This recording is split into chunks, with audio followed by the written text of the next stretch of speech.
आज संपूर्ण विश्वामध्ये छत्रपती शिवाजी महाराजांची जयंती या ठिकाणी साजरी केली जात आहे।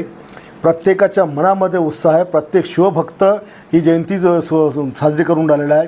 प्रत्येक अनेकांनी वेशभूषा शिवरायांची बनवलेली आहे, जिजाऊंची वेशभूषा बनवली आहे, संभाजीराजे बसवलेली आहे।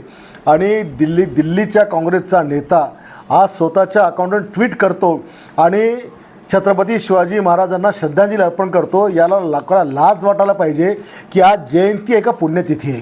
श्रद्धांजलीचा कार्यक्रम हा पुण्यतिथीला करत असतात। तो 3 एप्रिल 1680ला जे शिवाजी महाराजांचं देहावसन झालं त्या तारखेला करायला पाहिजे। पण जयंतीच्या दिवशी एवढ्या मोठ्या राजाचा इतिहास ज्यांना माहीत नाही, शिवराय त्यांना माहीत नाही, ज्याचा आदर्श अख्खा जग त्या ठिकाणी घेतं, परंतु काँग्रेसचे राहुल गांधी त्यांना श्रद्धांजली अर्पण करता। या नेत्याला लाज वाटायला पाहिजे आणि त्यांनी जाहीर माफी मागितली पाहिजे शिवरायांची, तमाम हिंदुस्थानातील हिंदू लोकांची। पण आता बाकीच्या योजनांवर त्याचा प्रभाव पडत असल्यामुळे योजना बंद करण्याचे निर्देश सूत्राच्या अहवालाने दिलेले काय नाही, कुठल्याही प्रकारे लाडक्या बहिणींची योजना बंद करण्याचे निर्देश दिलेले नाही आहेत।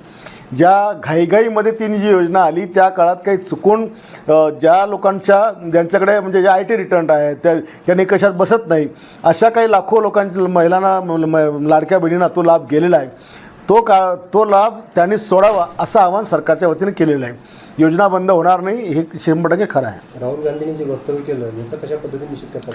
मी राहुल गांधीचा तीव्र शब्दात धिक्कार करतो, निषेध करतो की एका देशाच्या राजपुत्राला आपल्या देशातल्या कोणकोणत्या वीर